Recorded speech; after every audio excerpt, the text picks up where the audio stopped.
Bonsoir à tout le monde, c'est Guigui le gourou de Gourou de Dagarassoua.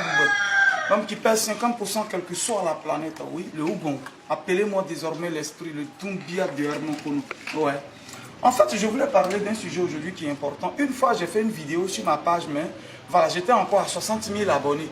Aujourd'hui, on fait quasiment 3 fois ce chiffre. Alors, il faut que je revienne sur cette même vidéo-là. Je vais dire à quelqu'un, ne pas être dispersé, savoir faire un choix, réfléchir avant de poser un acte, c'est beaucoup important pour un vrai gouilleur, pour un aventurier, mais pour aussi un entrepreneur, c'est beaucoup important. Je venais ici en Côte d'Ivoire en 2021, j'avais pas, quand j'ai décidé de rentrer en Côte d'Ivoire après 5 ans et demi pour venir faire mes affaires, j'ai dit bon je viens, j'arrive, j'ai mon hôtel là, mon premier hôtel, l'hôtel GGB de Hermokono. L'hôtel, bon, j'ai 4 bâtiments. Ça fait 15 chambres, il y a un restaurant dedans, tout. Mais le premier bâtiment n'était même pas encore fini. Or, le premier bâtiment, il comporte 5 chambres. Ce que j'avais, il me fallait environ 4 millions par là pour finir. Au moins, j'ai commencé à les 5 chambres un peu, et puis y avoir un peu. En attendant que je finisse, je ne pas tout, je ne pouvais pas, j'étais épuisé financièrement, il n'y avait plus rien. Et en même temps, je reçois l'appel d'un frère sang qui m'appelle et dit, à au bout d'ici, là, il y a une bonne maison. Le gars a fait 2 chambres salon, il y a déjà plafond. Il a fait dallage sol dans la maison. Mais il n'a pas encore fait la peinture, tout et tout. Mais dit, vraiment, c'est une occasion. J'ai dit, hein, il dit non, le gars est en train de liquider à 3 500 000 son dernier. Il dit quoi? Il y a tôle, il y a plafond, tout 3 500 000. Le gars avait un problème, on dirait qu'il a perdu quelqu'un. Donc il avait un problème. 3 500 000 pendant que mon plafond est 4 millions. Moi, mon plafond, c'est 4 millions. Je n'ai plus autre chose. Et puis, je suis en Afrique, c'est tout ce que j'ai. Or, je sais que les 4 millions là, avec ça, je peux finir l'hôtel. Même s'il ne reste pas beaucoup, il reste 200, 300 000, je peux finir les 5 chambres. Et puis je mets en location, parce que c'est les climatiseurs, les trucs comme ça qu'il fallait payer. Et puis au moment même s'il reste 200, 300 000 sur moi, je peux gérer le mois en attendant d'avoir des clients, vu que les gens étaient déjà au courant de l'hôtel. Bon, je suis là, si c'est toi, tu fais quoi? Tout de suite, j'ai réfléchi. D'un côté, j'ai dit, mais c'est une opportunité. Mais la maison n'est pas terminée. Il n'y a pas peinture, il n'y a pas encore carreau. Donc tout de suite, il n'y a pas encore les WC. Tu ne peux pas tout de suite la mettre en location si tu donnes les 3 500 000. Voilà un peu un souci. Oh, c'est une occasion pour ce prix-là. 2 chambres, salon, tôle, tout. On peut faire 3 500 000. Mais attends, c'est un très bon prix pour nous qui sommes dedans. Mais par contre, ça ne va pas finir.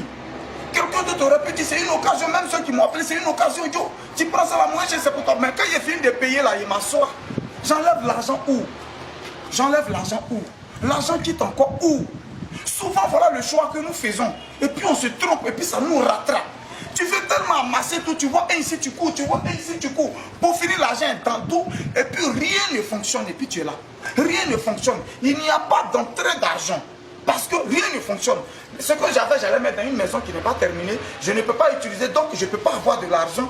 Et voilà l'hôtel qui n'est pas terminé. Je ne peux pas avoir de clients. Il n'y a pas d'argent. Et puis je suis là. J'ai réfléchi. J'ai pris 2 jours pour réfléchir. Et j'ai dit, aujourd'hui je parle de ça parce que ça a été un bon choix pour moi. Tu sais, à un moment de nos vies, nous arrivons à des carrefours où on doit prendre décision. Tout de suite à la hâte, on voit tout de suite ça. Nos yeux brillent et on prend une décision. Et après on tourne en rond. Et ça nous fatigue. Je me suis concentré à 3 millions et quelques. J'ai mis les 5 chambres. J'ai fini les 5 chambres. Les 5 chambres là pouvaient me donner 100 000 par semaine. Je vous assure, quand j'ai compris, oh, c'était 4 chambres ventilées et une seule climatisée. Pouvaient me donner 100 000 par semaine. Voilà comment est-ce que j'ai fait le choix et je suis resté là. Les choses ont commencé à donner. La maison, quelqu'un d'autre a acheté. Quelqu'un d'autre a acheté la maison. Voilà. Mais ça, c'était pas moi, mais j'ai fini. Imagine que je prenais la maison et tout de suite je finis de prendre la maison, je prends en même temps, c'est-à-dire je prends la maison et l'hôtel n'est pas fini et la maison n'est pas finie et puis je suis là. Beaucoup ont fait ce genre de choix. Ils ont brillé, c'est-à-dire, c'est vrai, ça fait mal, mais il faut être décisif. Il faut être décisif dans nos décisions. Soyons décisifs. On ne se disperse pas, on ne se met pas partout. Parce que oui, c'est bon, tu mets ici. Poursuivre 10 lièvres à la fois, c'est égal à 0. Courir et gratter ses fesses, c'est rester derrière. Alors, j'ai voulu me mettre ici pour avoir tout. Bon, tu as tout. Aujourd'hui, je connais des gens qui ont 3-4 chantiers. Aucun chantier n'est terminé.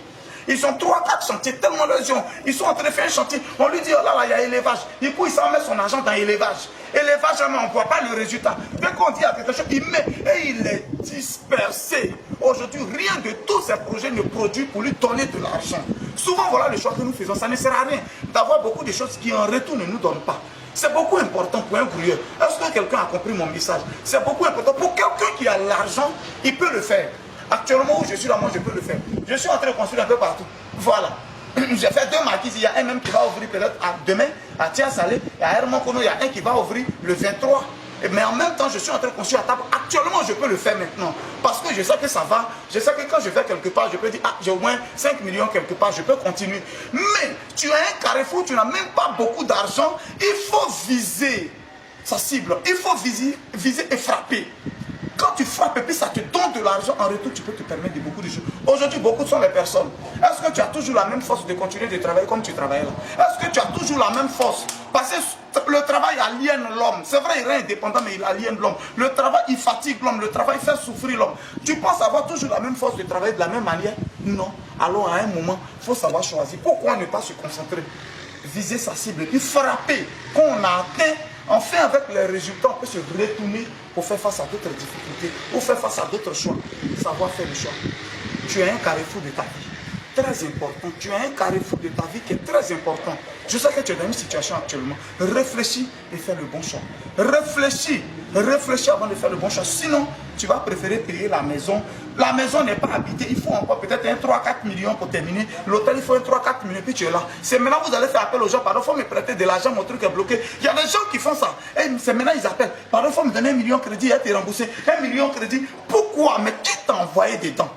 C'était le Dagrassoua Boubon, le messie des gruyères. Voilà l'homme que Dieu a envoyé sur la terre pour ouvrir les yeux de beaucoup de personnes qui avaient une mentalité vraiment. Gigi le gruyère de Boulogne. Ciao.